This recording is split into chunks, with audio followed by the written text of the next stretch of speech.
In this video, I'm going to be making for you Popeye's chicken sandwich. Yes, the chicken sandwich that makes people act basically like idiots, okay? But we're gonna end up making a copycat version of it. Don't go out to the war zone, which is Popeye's chicken. Instead, you can just make this stuff at home. So one of the very first things we're gonna do is we're gonna make a brine, okay? Regular milk here, and I'm gonna make my own buttermilk. And you're gonna say, well, how are you gonna do that? Okay, well, first of all, we need to have enough that's gonna end up covering up the chicken piece. This is the trick, guys. The vinegar I'm gonna add is from pickles. Okay, I'm gonna add pickle juice. This is where we're gonna end up getting an amazing flavor. But that right there, that's one of my tricks, that's one of my secrets. Now, don't share that with everybody because I don't want it to get all over the internet. Now, this is something you can leave out if you want to, okay? I'm just letting you know. This is called accent. An accent is monosodium glutamate, okay? And there's mixed opinions on whether this is good for you, bad for you. People eat it really all the time and nothing, because glutamate is actually an amino acid that our body creates anyway, okay? So it's just a combination of sodium and an amino acid our body already creates. Some people are sensitive to it, okay? So if you are sensitive to it, don't put this in here. If you're not sensitive to it, go for it, okay? Because this is going to increase the flavor. And what we're going to do is we are going to be putting some of this in here. This is a tablespoon that I've got right here, but I'm going to end up adding maybe 1/3 of a tablespoon MSG. Okay, you don't have to put it in there, like I said, guys, you don't have to, but that's going to end up changing the flavor a lot. Okay, and whether you think you're not eating MSG and a lot of stuff, you probably are. If you eat Cheetos, you're eating MSG. But we're also going to end up adding a little bit of salt to this too, okay? And because we are making a brine, right? And we need that salt to really seep into that meat. And these pickles we're going to be using on the sandwich too, so this we're going to put to the side. I'm sorry, Marilyn. I just hit her in the face with a piece of chicken. We have some buns that are about this big. Okay, so what we need is we need to kind of make this a little bit bigger than that because it's going to shrink as we cook it. Okay, so the first thing I'm going to do, plastic wrap, which I know you've seen before. And I'm going to end up taking my hammer. If you do not have a meat hammer, that just doesn't sound right. If you do not have a meat mallet, okay, what you can do is just use a cast iron skillet or something and just keep hitting this until it flattens. I'm just going to end up...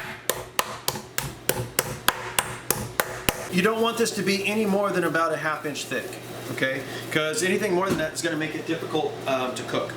And I need it about... The buns are about this size, okay? So I need it to be about... I need it to be almost 3/4 of an inch outside of that, okay? So all the loose little pieces like this, I'm just going to kind of cut up and remove because it's going to create problems in the future. That's great for stir fry right there. But anyway, this right here goes in the brine. These other pieces we can make chicken nuggets out of, goes in the brine. Cover it, put it in the refrigerator. Now, in another video, which is going to be probably like up here, shows you how to make my Cajun seasoning, okay? And we're going to need that. We can take this and throw it inside a little olive oil in a pan here, okay? Now what we're going to do is we're going to take this stuff, I mean I could use it for stir fry, okay? But instead what I'm going to do is I'm going to add some of my Cajun seasoning to this and test it to see if I need to add any more garlic, if I need to add black pepper, if I need to add salt. And that way, when it's time for the chicken sandwich, I know that my Cajun seasoning is perfect. Now while I'm cleaning this up and I'm allowing that brine to set up, do me a favor, down there, go ahead and click the subscribe button. Make sure you click the bell because if not, you will not be notified when I post new videos.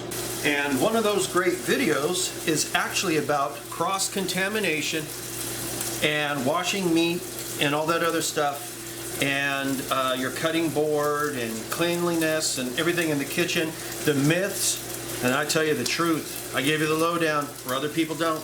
You know, check that out. In fact, I'll put a link right up here. Go check that video out. Sorry, Marilyn. So now what we're going to do is we're going to make the dredging flour, okay? And we don't need a lot because I'm only making a small portion, okay? But right there's about 1/4 of a cup. It's about 1/2 cup. Something like that. We're dealing with about maybe 3/4 of a cup. I'm going to be adding a little something to this that not a lot of people will do, but there's reason for it, and this is cornstarch. And I'm going to be adding maybe a tablespoon, ooh, maybe a little bit more. Now we're going to put our Cajun seasoning in here, the one that I had made, that I had told you guys to go check out. Something like that. You can add as much as you want. I'm going to add just a touch more, okay? Okay, so now it's the waiting game. Well guys, I went ahead and some of the chicken I had put inside the pot with some of the Cajun seasoning, and I gotta tell you, I guarantee that right there is very good Cajun seasoning. So it has been quite a few hours actually. It has been 7 hours since I had put this in the refrigerator. Let's put this to the side. We're going to end up grabbing our flour here. Right now I've got some oil heating up in a pot, and we'll switch over to that here in just a second. But we have our flour here that we've already set up with the Cajun seasoning.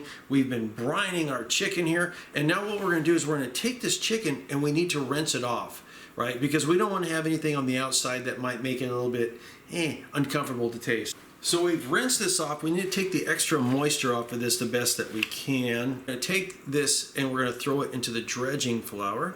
This in and of itself is actually good enough for you to fry.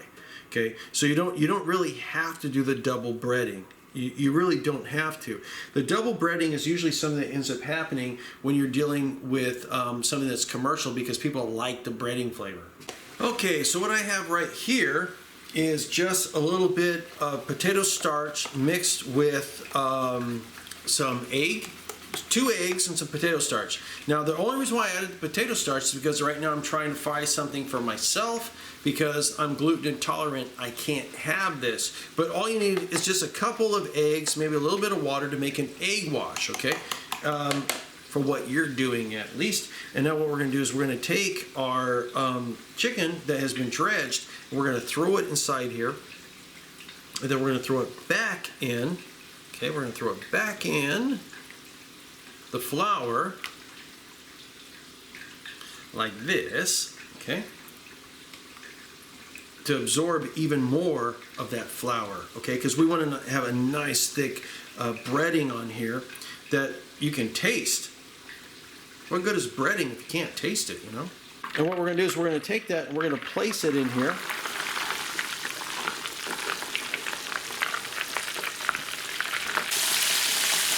This is actually cooked all the way through already, but I want to make sure I get a nice crust on this. Don't look for brownness during the time that it's actually in the oil, because it's going to brown more after you take it out. Okay, so let's go ahead and get ready to the next part, which is going to end up being the bun. So I have a non-stick pan here heating up, and what we're going to do is we're going to prep this so we can put our buns in here. We want a decent amount of butter in this.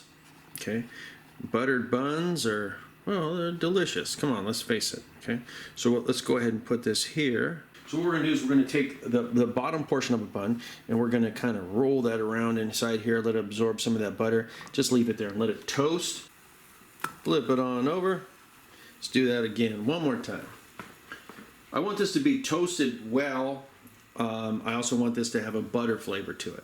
Let's butter this.